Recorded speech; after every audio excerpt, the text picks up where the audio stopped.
كلنا مقصرين، بس كل واحد بطريقته المختلفة.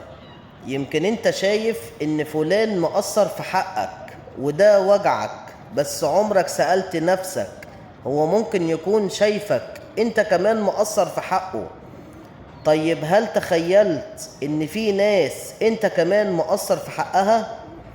المشكلة مش انك زعلان، المشكلة ان الزعل بيخلينا شايفين نفسنا بس، وناسيين ان في ناس تانية حوالينا مستنية مننا كلمة حلوة، موقف، اهتمام، واحنا مش واخدين بالنا اننا مقصرين معاهم.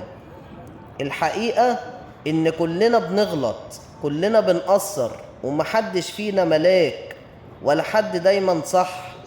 اقبل وما تحاسبش حد، حاسب نفسك بهدوء، مش عشان يعني تكسرها، لأ، علشان تصلحها.